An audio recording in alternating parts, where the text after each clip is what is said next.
Hi friends, welcome to my channel. இன்றைக்கி cauliflower gravy எப்படி செய்யலான்னு பார்க்கலாம்.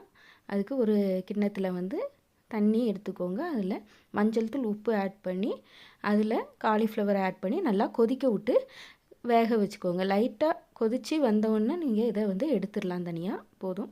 அடுத்ததாக ஒரு கடாயில் 2 டேபிள் ஸ்பூன் அளவுக்கு ஆயில் ஊற்றிக்கோங்க.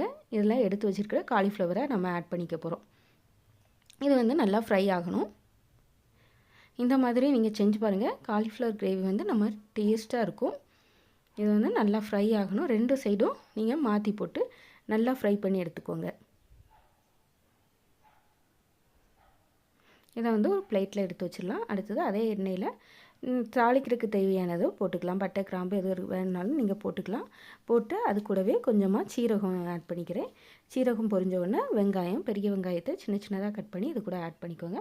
இது நல்லா வதங்கணும்.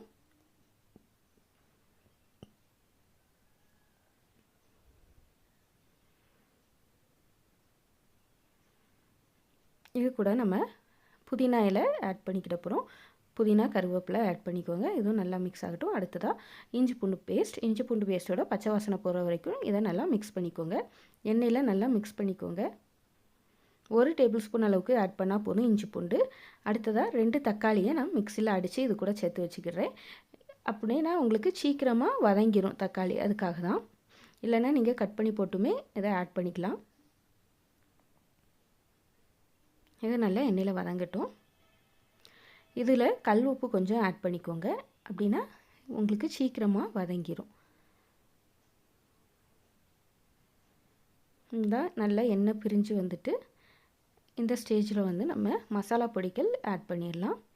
நான் இன்றைக்கி குழம்பு மசாலா தூள் இருக்கிறதுனால அது 2 டேபிள் ஸ்பூன் அளவுக்கு ஆட் பண்ணியிருக்கேன். உங்களுக்கு காரத்துக்கு தேவையான அளவு ஆட் பண்ணிக்கோங்க. அடுத்ததாக பெருஞ்சீரகத்தூள் 1/2 டேபிள் ஸ்பூன்.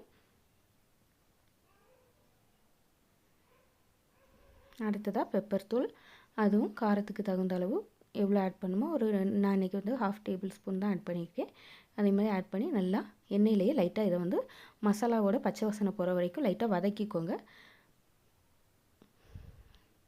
இது கூடவே நம்ம ஃப்ரை பண்ணி வச்சுருக்கிற காலிஃப்ளவரையும் இதில் ஆட் பண்ணிட போகிறோம். இதை நல்லா மிக்ஸ் பண்ணி விட்டுக்கோங்க. இது கூடவே கொஞ்சமாக தேங்காய் அரைச்சி இது கூட ஊற்றிக்கோங்க. தேவையான அளவு தண்ணி, உங்களுக்கு தண்ணி எவ்வளோ தேவையோ அந்தளவுக்கு ஆட் பண்ணிக்கோங்க கிரேவிக்கு. இது நல்லா கொதிக்கட்டும். இதை மூடி போட்டு நம்ம கொதிக்க வச்சிடலாம். ஒரு 10 to 15 நிமிஷம் இது வந்து நல்லா கொதிக்கணும். இந்த ஸ்டேஜில் வந்து நம்ம உப்பு காரம் எல்லாம் செக் பண்ணிக்கலாம். செக் பண்ணி மூடி போட்டு வச்சுருங்க. இங்கே பாருங்கள், நல்லா கொதிச்சிடுற நேரம் கொத்தமல்லி, புதினா இலை தூவி இறக்கிட்டேன்னா போதும். டேஸ்டான காலிஃப்ளவர் கிரேவி ரெடி.